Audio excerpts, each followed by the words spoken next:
আমাকে ছেড়ে দাও, আমাকে ছেড়ে দাও, বড্ড বেশি লাগছে, ব্যথা লাগছে, আমাকে ছেড়ে দাও, আমাকে ছেড়ে দাও, ক্ষমা করে দাও, ক্ষমা করে দাও।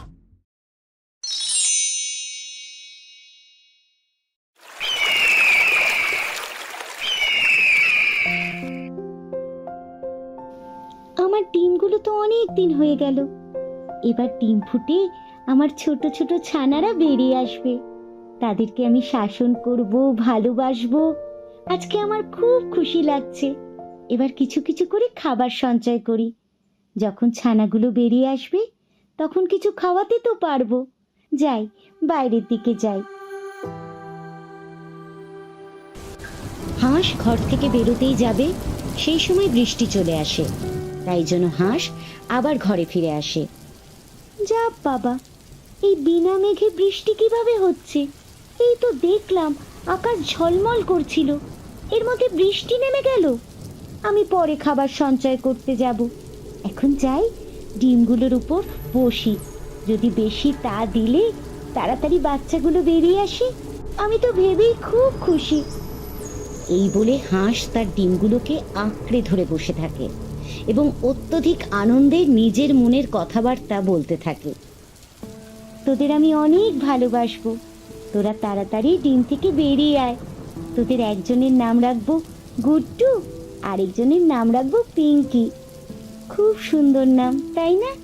তোদের মা নাম রেখেছে, ভালো তো হবেই। ধুর, তখন থেকে ঘুরেই যাচ্ছি, একটা শিকার পর্যন্ত পেলাম না। বর্ষায় সব ঘরের মধ্যে ঘুমিয়ে পড়েছে নাকি, আর আমি একাই খালি এভাবে ঘুরছি নাকি? মনে হচ্ছে আজকে আর কিছু জুটবে না। যাই, বাড়ির দিকে যাই। এই রে, আমি তো শেয়ালের সামনে চলে এসেছি। এবার আমি কি করে বাঁচবো? দেখে তো মনে হচ্ছে খুবই ক্ষুধার্ত। আজকে আর আমার নিস্তার নেই গো। অনেক খোঁজাখুঁজির পর একটা পেয়েছি, আর ছাড়া যাবে না। এই মুরগি, পালাতে গেলে কিন্তু এমনি মরবি। চুপচাপ আমার কাছে চলে আয়। শেয়াল, তুমি আমাকে মেরো না। আমি তোমাকে খাবার জায়গার সন্ধান দেব। তুমি সেখানে গেলে তোমার পেট ভরে যাবে। আমি তোকে বিশ্বাস করব কি করে, তুই যদি পালিয়ে যাস? পালিয়ে আর যাবো কোথায়? তুমি তো এত বুদ্ধিমান, তুমি তো ঠিক আমায় খুঁজে বের করবে গো। তখন আমি কি করব? আমি পালিয়ে যাব না গো। তাহলে বল, কোথায় খাবার পাবো? নদীর পাড়ে হাঁসের বাসা, ওইখানে হাঁস ডিম পেড়েছে। মোটামুটি 2টো ডিম আছে, বুঝলে? তোমার পেট ভরে যাবে। তুমি ওখানে যাও, আর দয়া করে আমাকে মেরো না। আমি তো তোমায় খাবারের সন্ধান দিলাম, বলো? বাহ, হাঁসের ডিম! তাহলে তো বেশ ভালোই হলো। ঠিক আছে, আমি যাচ্ছি। পরে যখন খাবারের অভাব হবে তখন তোকে মেরে খাবো। এখন পালা এখান থেকে, আর একদম দাঁড়িয়ে থাকবি না। আরে, অনেক কষ্টে নিজের প্রাণ বাঁচিয়েছি বাবা, আর এখানে দাঁড়িয়ে থাকা যাবে না। যাই, বাসায় চলে যাই। বাসায় ছানাগুলো একা বসে আছে, ওদের আবার কোনো বিপদ না হলে হয়। কি হলো গো মা, তুমি এরকম ছুটে বাড়িতে ঢুকলে কেন? কোনো বিপদ হয়েছে নাকি? আমি তো ভয় পেয়ে গেছিলাম, হঠাৎ এইভাবে তুমি ঢুকে পড়লে। তোরা একটু চুপ করবি কি? এদিকে আমার প্রাণটা বেরিয়ে যাচ্ছে, আর এরা ফরফর ফরফর করে কথা বলেই যাচ্ছে। তোদের মা বেঁচে ফিরেছে রে, এটাই অনেক। শেয়ালের খপ্পরে পড়েছিলাম, বুঝলি? সে কি করে যে নিজেকে বাঁচিয়ে এনেছি সেটা আমি জানি। সে কি গো, শিয়াল আবার তোমার পেছনে আসেনি তো? তাহলে তো এখানেও পৌঁছে যাবে, আর আমরা সবাই মরবো। মা, এখানে থাকাটা না নিরাপদ নয়। চলো আমরা এখান থেকে অন্য কোথাও চলে যাই। আমি কোথাও যাচ্ছি না, আর তোদেরকেও কোথাও যেতে হবে না। শেয়াল এদিকে আসবে না, খালি তোরা ঘর থেকে বেরোবি না, তাহলেই হবে। কিন্তু মা, শেয়ালের খিদে পেলে তো, শেয়াল খুঁজে পেলেই তো আমাদের খেয়ে ফেলবে, বলো? আরে মাথা মোটা, ওই জন্যই তো মা বলছে বাড়ি থেকে বেরোবি না। বাড়ি থেকে বেরোলেই তো কারোর না কারোর চোখে পড়বো, তখনই বিপদ। এই তো আমার গুল্লু ঠিক বুঝতে পেরে গেছে। এই কদিন আমি খুব সাবধানে তোদের জন্য খাবার এনে দেব। বাইরে বেরোবি না, বিপদ হবে বুঝলি? আর যখন আমি নিয়ে যাব তখনই যাবি। কিন্তু তুমি শিয়ালের হাত থেকে বাঁচলে কিভাবে? আমাদেরকে শিখিয়ে দাও মা, তাহলে তো আমরাও বেঁচে ফিরতে পারবো। আমায় যখন মারতে এসেছিল আমি হাঁসের বাসার সন্ধান দিয়ে দিয়েছি। এখানে গেলে শিয়াল ডিম খেতে পাবে, তাই জন্য আর আমাকে মারেনি বুঝলি? মা, এটা তুমি ঠিক করনি। এবার যে হাঁসের ডিমগুলো নষ্ট হয়ে যাবে, ওই বদমাইশ শিকারী শিয়াল খেয়ে ফেলবে। যার যাবে যাক, আমরা বাঁচলেই হলো। নিজে বাঁচলে বাপের নাম।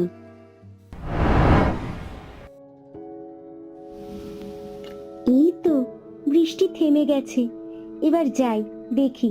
খাবার সঞ্চয় করে রাখতে হবে তো, আমার ছোট ছোট বাচ্চাগুলো না হলে খাবে কি। যাই, বাইরের দিকে যাই।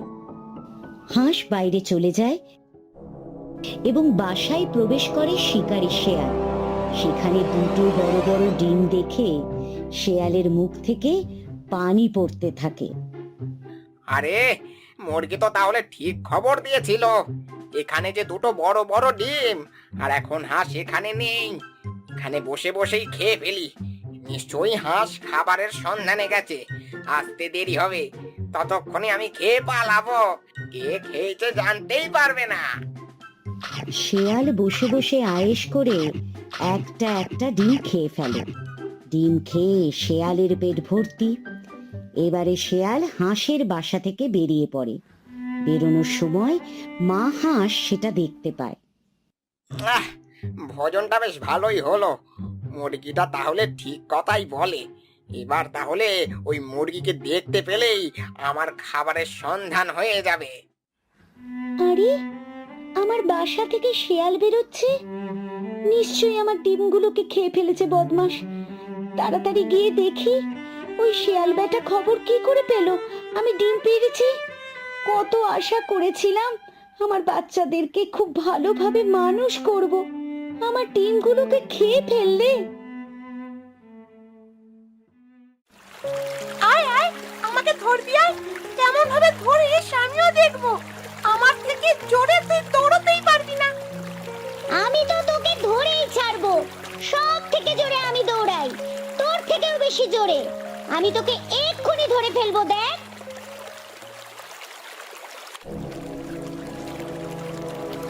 কি হচ্ছে এসব?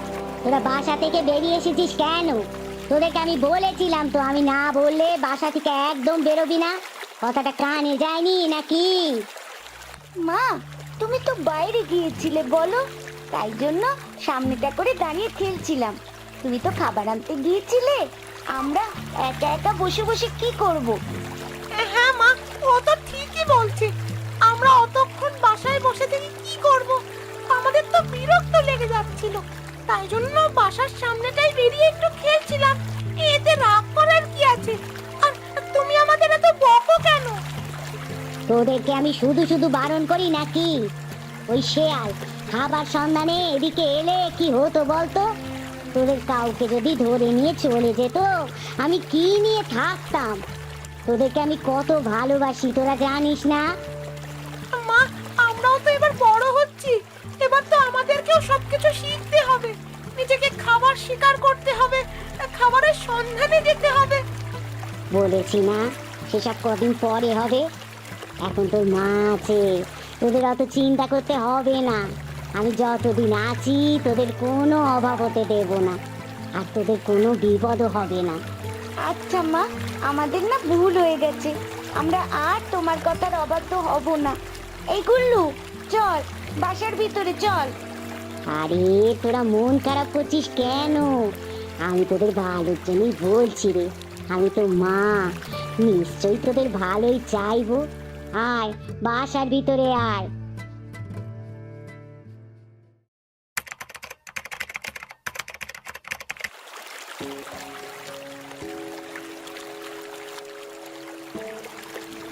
আরে আরে, এ কি চমৎকার হাঁস! তুই এইরকম ভাবে নদীতে ভাসমান বাসা বানালে কিভাবে গো? আসলে শিয়ালের উপদ্রব বড্ড বেড়েছিল তো, তাই জন্য এইরকম একটা বাসা অনেক দিন থেকেই বানাচ্ছিলাম। সেটা পুরোপুরি তৈরি হতেই এখানে চলে এসেছি। এখানে আসার পর আমার ডিম শেয়ালি খেতেই পারেনি। আমার দুটো ছোট ছোট বাচ্চা হয়েছে, এর নাম গুড্ডু আর ওর নাম পিঙ্কি। তোমার তো বহুত বুদ্ধি গো, তাহলে তো তুমি একেবারেই নিরাপদ, আর কোনো বিপদ নেই বলো। হ্যাঁ গো, তুমিও এরকম একটা বাসা বানিয়ে নাও। কখন শেয়াল তোমার বাচ্চাদের ধরে খেয়ে নেবে সেটা তো আমরা কেউ জানি না বলো। তাই আগে থেকেই সতর্ক থাকতে হবে আমাদের। তুমি আমাকে ক্ষমা করে দাও গো, আমি তোমার অনেক বড় ক্ষতি করেছি। তুমি আমার ক্ষতি কবে করলে? তুমি তো সব সময় আমায় সাহায্য করো।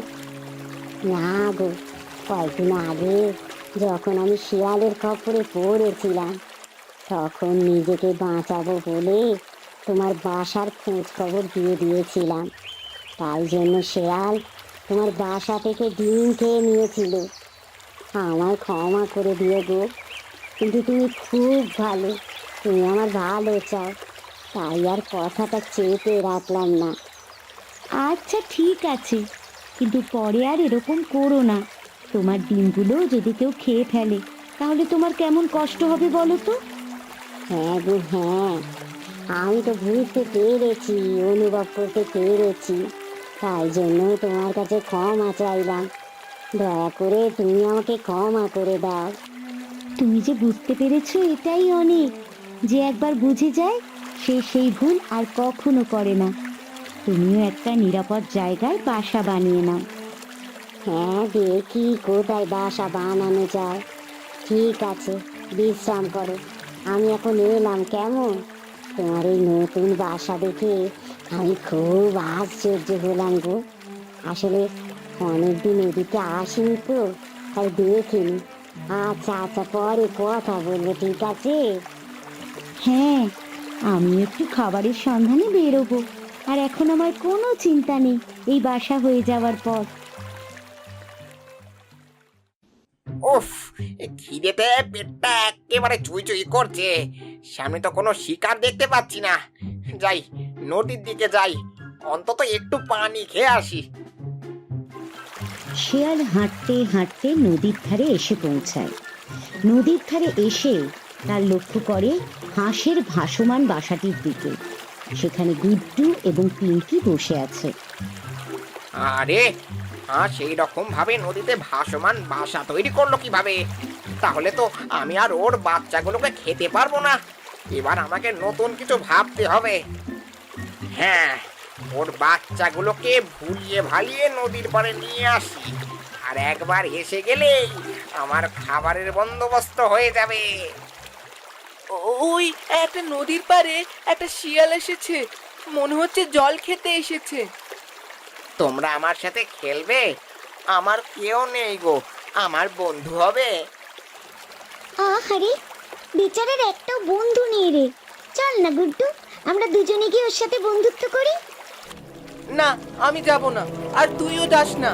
মা কিন্তু নদীর পাড়ে যেতে বারণ করেছিল। তুই চুপ কর তো, দেখ না ওই শিয়ালটা আমাদের কত সুন্দরভাবে ডাকছে। ও সত্যি কেউ নেই রে, না হলে আর ওইভাবে তুই না গেলেও আমি বন্ধুত্ব করব।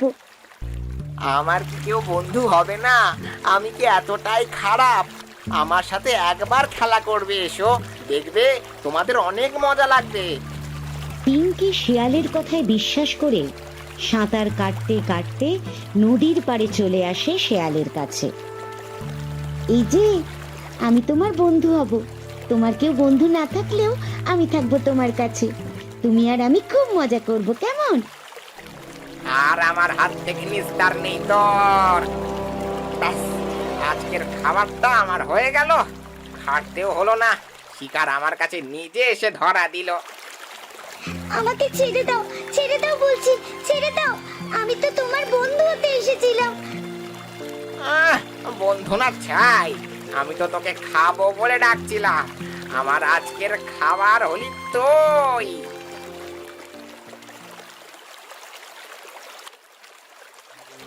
আরে গুড্ডু, তুই কাঁদছিস কেন? আর পিঙ্কি কোথায় গেল রে? তোর সাথেই তো বসেছিল। মা, আমাদের অনেক বড় সর্বনাশ হয়ে গেছে গো।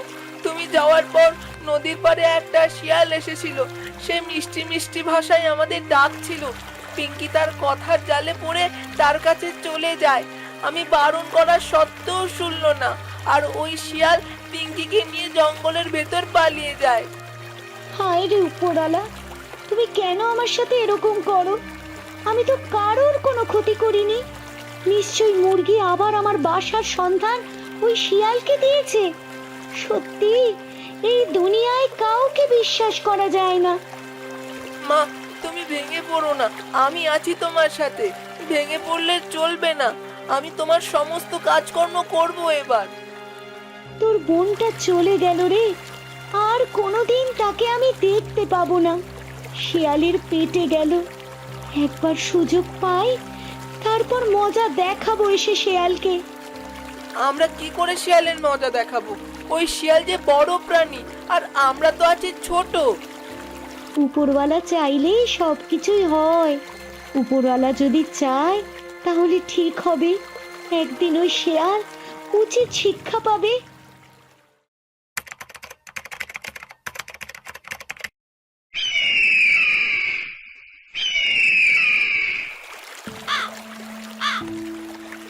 আর ভালো লাগে না এই জীবন।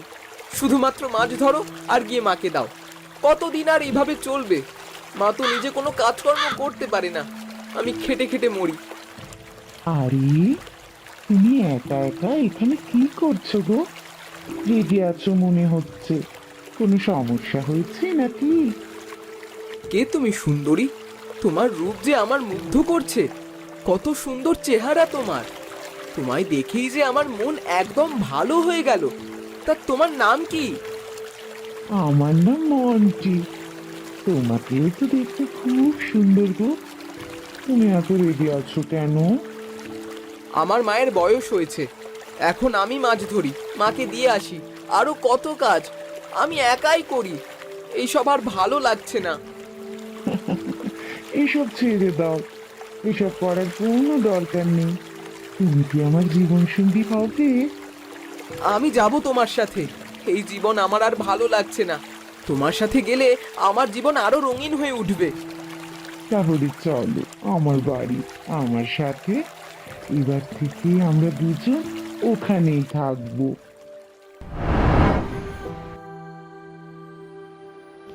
শুনছো, তোমরা কেউ বাড়িতে আছো? তাহলে আমায় একটু সাহায্য করো না। আরে, তুমি এখানে এসেছো, কিছু দরকার আছে নাকি? ভিতরে এসো। আসলে আমি একটু সাহায্য চাইতে এসেছি। আমার ছেলে গুড্ডু আমার জন্য খাবার আনতে গিয়েছিল। আজকে খাবারের সন্ধানে গিয়ে আর ফিরে আসেনি। তাই তোমাদের কাছে একটু সাহায্য চাইতে এসেছি। তোমার গুড্ডুর আবার কোনো বিপদ আপদ হলো না তো? আচ্ছা আচ্ছা, তুমি আজকে রাতটা এখানে কাটাও। কাল সকালে আমরা জঙ্গলে খুঁজতে বেরোবো। হ্যাঁ হ্যাঁ, এই সন্ধেবেলায় বেরানোটা ঠিক হবে না। তাহলে সবার জীবনে বিপদে পড়বে। কাল সকালে বেরোবো, কেমন? সারা জঙ্গল খুঁজে ফেলবো। তারপরে যদি দেখতে না পাই, তাহলে মনে করে নিতে হবে কোনো শিকারীর খাবারে পরিণত হয়েছে তোমার গুড্ডু। বোন, এখন এসব উল্টোপাল্টা কথা বাদ দে। সব সময় ভালো কথা বলবি, একদম খুব খারাপ কথা বলবি না। আচ্ছা, তুমি খাবার দাবার খেয়েছো কিছু? নিশ্চয়ই খাওনি। মা, ওনাকে খেতে দাও। হ্যাঁ, আমি খেতে দিচ্ছি, তুমি এখানে বসো তো। না না, আমার কিচ্ছু লাগবে না। আমি খেতে পারবো না। চিন্তায় চিন্তায় আমার যা হচ্ছে আমি জানি। সত্যি তোমরা খুব ভালো গো, আমার এত সাহায্য করছো। আসলে বিপদের দিনে কাউকে পাশে পাওয়া যায় না। তোমরা পাশে দাঁড়িয়ে আছো, এটাই আমার কাছে অনেক।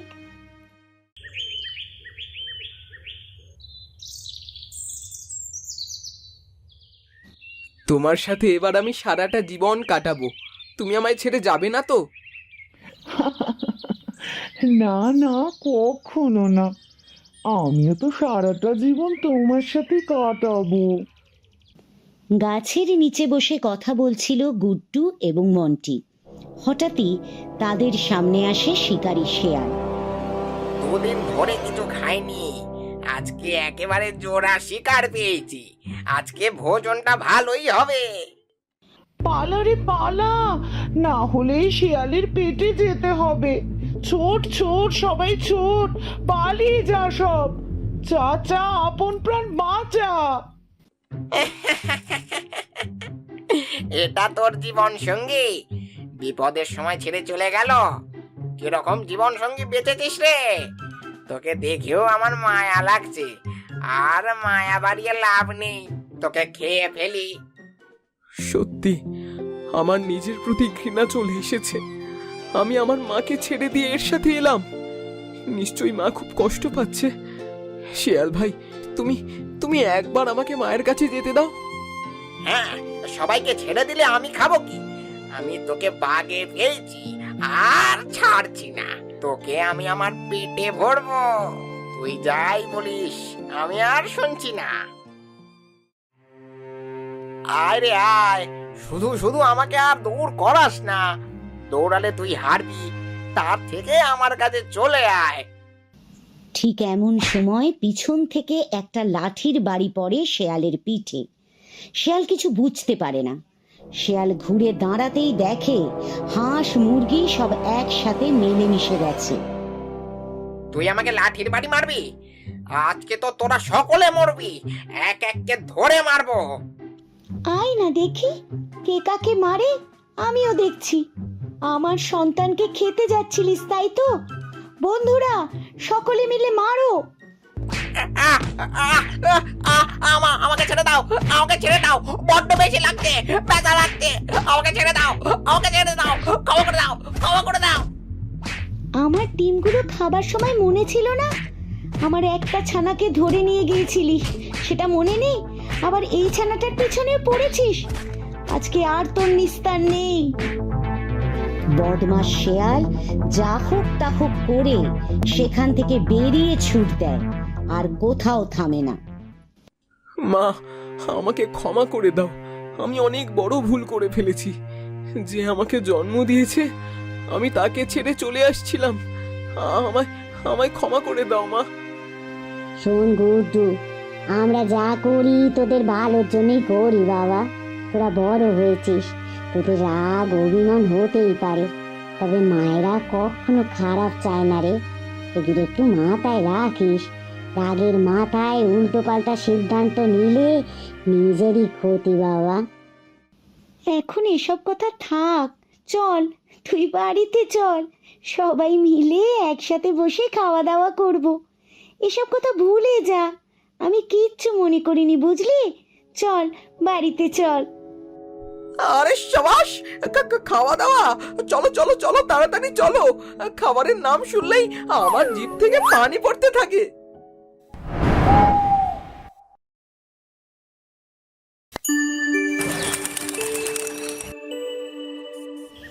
অনেকদিন আগের কথা। একদা এক বনে বাস করত এক টুনি পাখি, আর টুনা পাখি ছিল টুনির স্বামী। তারা দুজনে সুখে শান্তিতে দিন যাপন করছিল। তারপর খা মিনু খা, বেশি করে খা, পেট ভরে খা। বেশি বেশি খেতে পারলেই তো তবে তুই বেশি বেশি দুধ দিতে পারবি।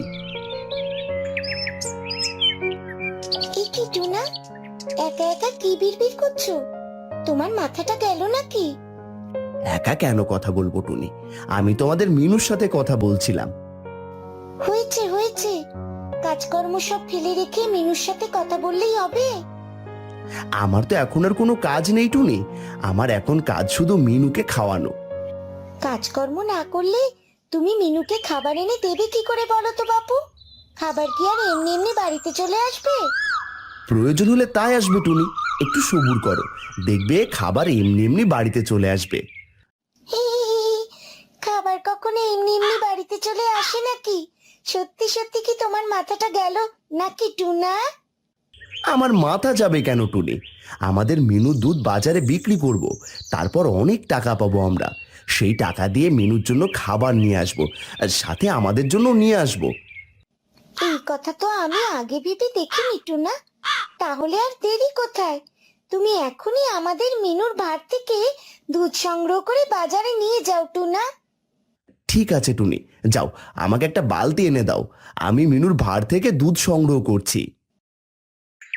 টুনি তারপর একটা বালতি এনে টুনাকে দেয়, আর টুনা মিনুর কাছে এসে বালতিটা মিনুর ভারের নিচে রাখে। তারপর ভার থেকে দুধ সংগ্রহ করে নেয় বালতিতে। ধন্যবাদ মালিক, আপনাকে আমার ভার থেকে দুধ সংগ্রহ করে নেবার জন্য। এখন নিজেকে অনেক হালকা লাগছে। আমি এখন মনের সুখে লাফাতে পারবো, নাচতে পারবো। কি আনন্দ, কি আনন্দ!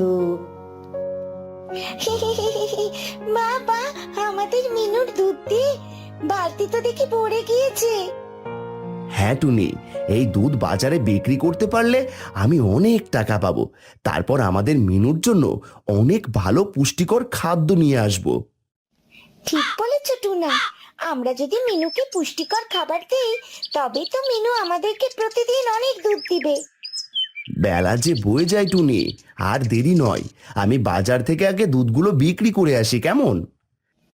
হ্যাঁ গো হ্যাঁ, দুধগুলো নিয়ে সাবধানে যেও। দুধগুলো যেন আবার পথে পড়ে না যায়, সেদিকে খেয়াল রেখো, কেমন? সে নিয়ে তোমায় ভাবতে হবে না টুনি।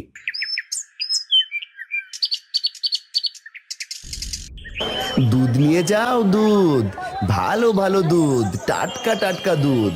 এত ঘন ভালো দুধ কোথাও পাবে না। নিয়ে যাও, নিয়ে যাও, দুধ নিয়ে যাও। এই টুনা, দেখছি তা কবে থেকে দুধ বিক্রি করা শুরু করলে?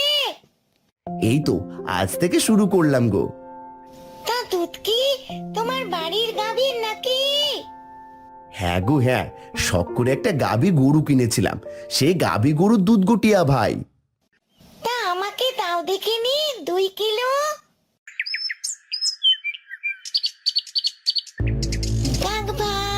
কাক ভাই চললে কোথায়? বউয়ের আমার শাড়ি চাই, শাড়ি কিনতে বাজারে যাই। তোমার হাতে কি ভাই, দেখি ভাই, দেখি ভাই। বউ মানে প্যারা ভাই, এটা চাই ওটা চাই, সারাদিন খাই খাই, দুধ চাই ফল চাই, তাই তো আমি দুধ নিয়ে বাড়ি যাই, বাড়ি যাই।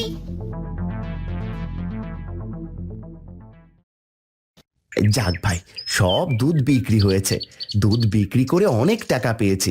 এবার মিনুর জন্য কিছু পুষ্টিকর খাবারও আমাদের জন্য কিছু খাবার নিয়ে বাড়ি যেতে পারলেই বাঁচি। কার কার বাড়িতে গাভী আছে? গাভীর জন্য পুষ্টিকর খাবার কিনে নিয়ে যান, পুষ্টিকর খাবার। আপনাদের জন্য বাজারে শুধুমাত্র আমি নিয়ে এসেছি গাভীর জন্য পুষ্টিকর খাবার। আর কোথাও পাবেন না এরকম পুষ্টিকর খাবার। নিয়ে যান, নিয়ে যান।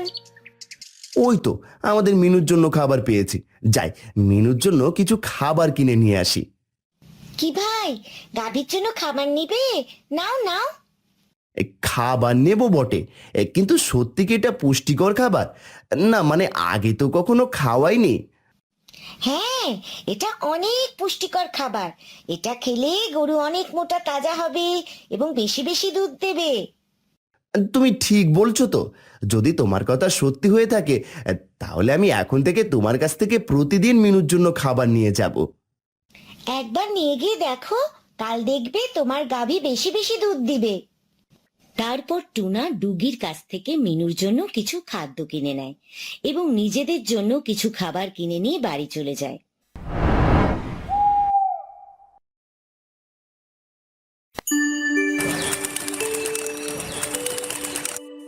পরের দিন সকালে টুনি, দেখে যাও টুনি, আজ আমাদের মিনুর কতগুলো দুধ হয়েছে। আজ তো আমি মিনুর দুধ বিক্রি করে অনেক লাভবান হয়ে যাব।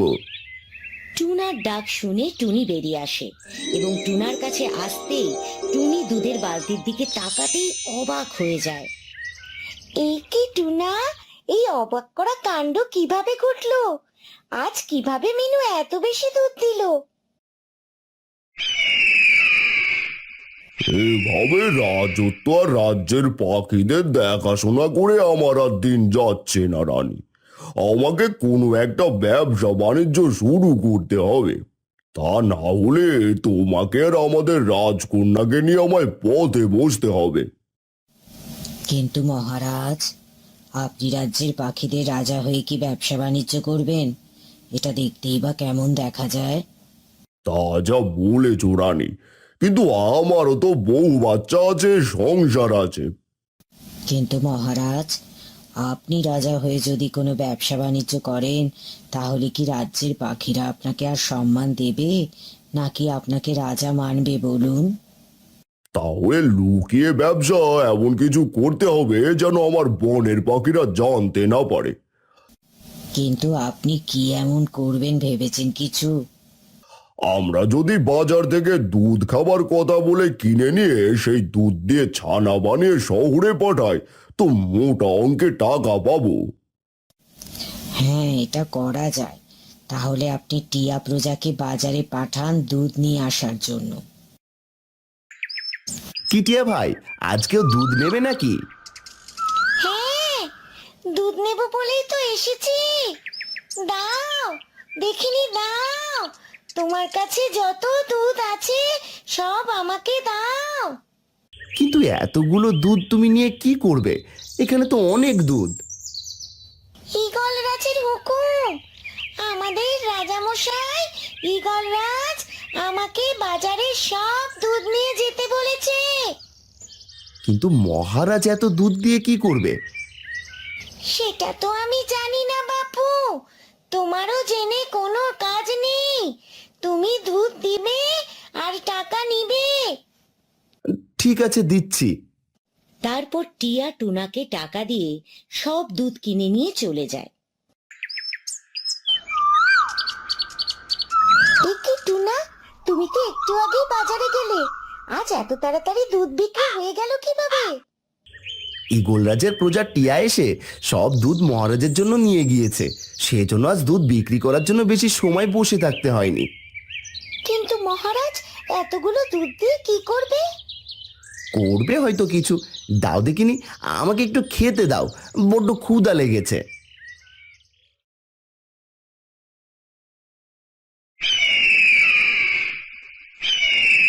বাহ রানী, বাহ রানী, বাহ, আজ প্রথম দিনে অনেকগুলো ছানা বানিয়ে ফেলেছি দেখছি। কিন্তু এগুলো শহরে নিয়ে যাবে কে? আমি নিজেই এগুলো নিয়ে শহরে যাব। কিন্তু মহারাজ, বনের পাখিরা আপনাকে এগুলো নিয়ে যেতে দেখলে কি ভাববে বলুন তো?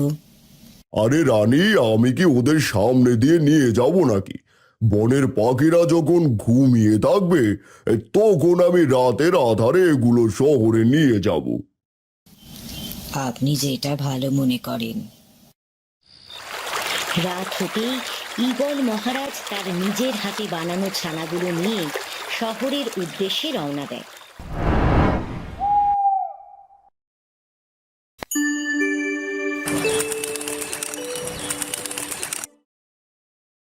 মহারাজ, আপনি এসেছেন? পথে কোনো সমস্যা হয়নি তো? সবকিছু ঠিকঠাক হয়েছে তো? হ্যাঁ রানী, সবকিছু ভালোই ভালোই হয়েছে। আর আমার সবগুলো ছানা বিক্রি হয়েছে, মোটা অঙ্কের টাকাও পেয়েছি বটে। সত্যি বলছেন মহারাজ? সত্যি বলছেন? এই নাও রানী, এই টাকাগুলো তোমার কাছে রাখো। আচ্ছা টিয়া ভাই, রোজ রোজ মহারাজ এত বেশি দুধ দিয়ে করে কি? তা তো আমি বলতে পারবো না টুনা ভাই। আমার কাজ হলো শুধু দুধগুলো মহারাজের কাছে পৌঁছে দিয়ে আসা। প্রতিদিনের মতো টিয়া টুনার কাছ থেকে দুধ নিয়ে টাকা দিয়ে চলে যায়।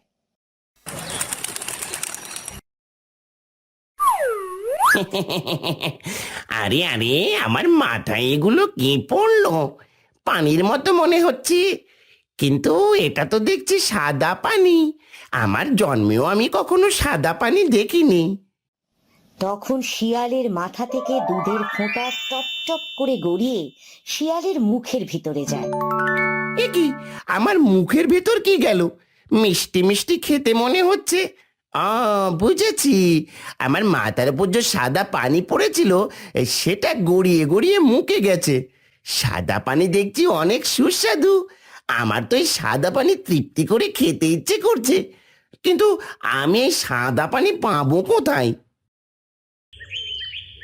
আমাকে ওই টিয়া পাখির সন্ধান করতে হবে।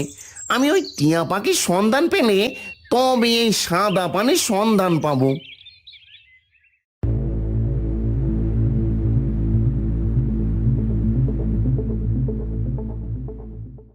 ওই তো সেদিনের ওই টিয়াকে দেখতে পাচ্ছি, সাথে তো দেখে টুনাও আছে। টুনা ভাই, ঈগল মহারাজ বলেছেন তার নাকি কালকে দুধ একটু বেশি লাগবে। তুমি কি কাল একটু দুধ বেশি দিতে পারবে, নাকি আমি অন্য কোথাও দেখবো? তোমাকে আর কষ্ট করে অন্য কোথাও যেতে হবে না টিয়া ভাই, আমি তোমাকে কাল অন্য দিনের তুলনায় বেশি দুধ দেব। ঠিক আছে, আবারও বলছি অবশ্যই, কিন্তু মনে করে বেশি দুধ নিয়ে আসবে, না হলে কিন্তু রাজামশাই রেগে যাবেন। ও আচ্ছা আচ্ছা আচ্ছা, তাহলে ওটার নাম দুধ। আমি তো ভেবেছিলাম সাদা পানি। যাই হোক, গিয়ে একটা হলেই হয়েছে। তুমি আমার উপর বিশ্বাস রাখতে পারো, আমার কথা নয়ছয় হবে না। ঠিক আছে, আমি তাহলে আজ আসলাম। তারপর টিয়া দুধ নিয়ে সেখান থেকে চলে যায়। তাহলে টিয়া রোজ রোজ টুনার কাছ থেকে দুধ নিয়ে যায়, কিন্তু এখন আমি কি করব? টিয়ার পিছু নেব নাকি টুনার পিছু নেব? আমি বরং টুনার পিছু নিই। শিয়াল টুনার পিছু নিতে নিতে টুনার বাড়িতে পৌঁছে যায় এবং দূর থেকে টুনা ও টুনির কথোপকথন শুনে, জানো তো টুনি, কাল ঈগল মহারাজ অনেক বেশি দুধ নেবে, তাই আজকে আমাদের মিনুকে বেশি বেশি করে খাওয়াতে হবে, যাতে করে কাল মিনু বেশি বেশি দুধ দিতে সক্ষম হয়। ভারী চিন্তার বিষয়, রোজ রোজ ঈগল মহারাজ এত দুধ দিয়ে কি করে? এমনকি কাল তিনি এত বেশি দুধ কেনই বা নিবেন? তিনি দুধ দিয়ে কি করে সেটা জানতে বড় কৌতূহল। এত বেশি কৌতূহল ভালো নয়, আমাদের কাজ ঈগল মহারাজকে দুধ দেওয়া, তার বিনিময়ে তার থেকে টাকা নেওয়া। আমরা টাকা পেলেই হয়েছে, কি বলো?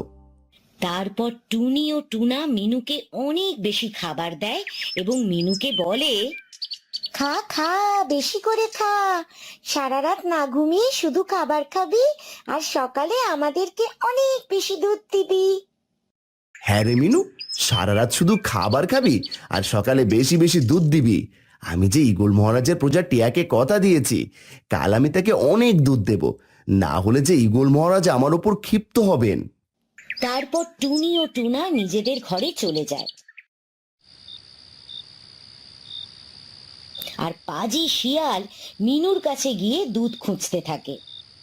সেই কখন থেকে দাঁড়িয়ে অপেক্ষায় আছি, কখন যে টুনি ও টুনা এখান থেকে চলে যাবে। যাক বাবা, এখন দেখি দুধ কোথায় রেখেছে। পাজি শিয়াল এদিকে সেদিকে চারিদিকে দুধ খুঁজতে থাকে, কিন্তু সে কোথাও দুধ দেখে না। যা বাবা, এই টুনা আবার দুধ কোথায় লুকিয়ে রেখেছে? কোথাও তো দেখছি না। শিয়াল এদিকে ওদিকে তাকাতে তার চোখ যায় মিনুর ভাঁড়ের দিকে। তখন মিনুর ভাঁড় থেকে টপ টপ করে দুধের ফোঁটা নিচে পড়ছিল। আরে আরে আরে, এই তো পেয়েছি দুধ, তার মানে এখান থেকে দুধ আসে। যাই, আমি গরুর ভাঁড়ে মুখ লাগিয়ে দুধ খাই। তারপর পাজি শিয়াল গাভীর দুধের ভাঁড়ে মুখ দিয়ে দুধ খেতে থাকে। তখন, এ কি, কে তুমি, কে তুমি? তুমি তো আমার জানা নয়, তাহলে তুমি কেন আমার ভাঁড় থেকে দুধ খাচ্ছ? তুমি যাও এখান থেকে, চলে যাও। এই হাম্বার বাচ্চা, হাম্বা, চুপ কর বলছি। তোকে এত চেঁচামেচি করতে বলেছে নাকি? তুমি অনেক খারাপ এবং একটি পাজি শিয়াল। তুমি এখান থেকে চলে যাও বলছি, না হলে কিন্তু আমি চেঁচিয়ে আমার মালিক সহ বনের সকল পশু পাখিদের জড়সড় করব।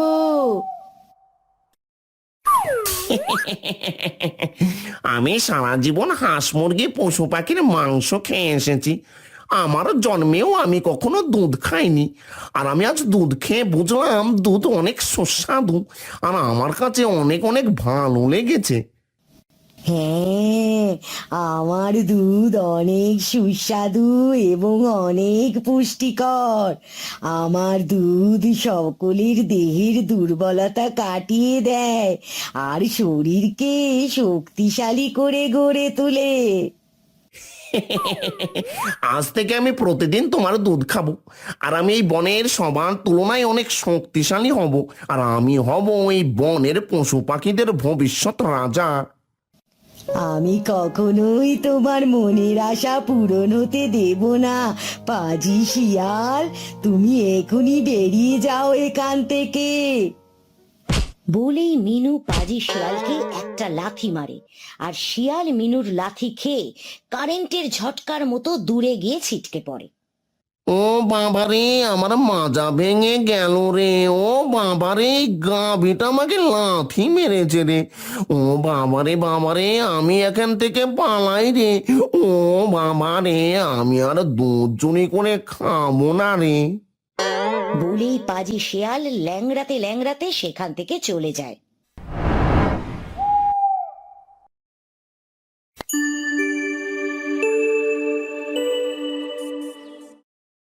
টুনা মিনুর ভার থেকে দুধ সংগ্রহ করতে গেলে বাকি দিনের তুলনায় আজ অনেক অল্প দুধ পায়। তা দেখে টুনা হতাশ হয়ে পড়ে। এ কি মিনু, তোকে না বললাম সারা রাত বেশি বেশি করে খাবার খাবি, আর আজ আমাকে অনেক বেশি বেশি দুধ দিবি? দেখো না টুনি, আজ আমাদের মিনু অনেক অল্প দুধ দিয়েছে। আমি এবার ঈগল মহারাজের প্রজা টিয়াকে কিভাবে দুধ দেব? কি হয়েছে টুনা, এত চেঁচামেচি কিসের? তোমার দুধ সংগ্রহ করা হলো? ঠিক তখন সেখানে টিয়া চলে আসে। টুনা ভাই, বাড়িতে আছো? এই কি টিয়া ভাই, তুমি আমাদের বাড়িতে? তুমি তো আমাকে তোমার বাড়িতে আসার মতোই কাজ করেছো, আমি কি তোমার বাড়িতে না আসার পারি বলো? না মানে, আমি আবার কি করলাম টিয়া ভাই? বললেই হলো, তুমি তো আমাকে কথা দিয়েছিলে, সেটার কি হবে? আর আমি বা এখন গিয়ে ঈগল মহারাজকে কি জবাব দেব? আসলে টিয়া ভাই, আজ আমার গাভী বেশি দুধ দেয়নি, সেই জন্য আমি বাজারে যেতে পারিনি। টিয়া ভাই, আমাকে আপনি ঈগল মহারাজের কাছে নিয়ে চলুন। আমি একবার মহারাজকে বুঝিয়ে বলি, যেন তিনি আমাকে একটা দিন সময় দেয়। আমার কোনো দোষ নেই মালিক। কাল রাতে পাজি শিয়াল এসে আমার ভার থেকে সব দুধ চুরি করে খেয়ে গিয়েছে, সেই জন্য আমি আজ তেমন দুধ দিতে পারিনি মালিক। কি, শিয়ালের এত বড় সাহস আমার বাড়িতে এসে আমার গাভীর থেকে দুধ চুরি করে নিয়ে যায়? আমি এখনই মহারাজকে বিচার দেব।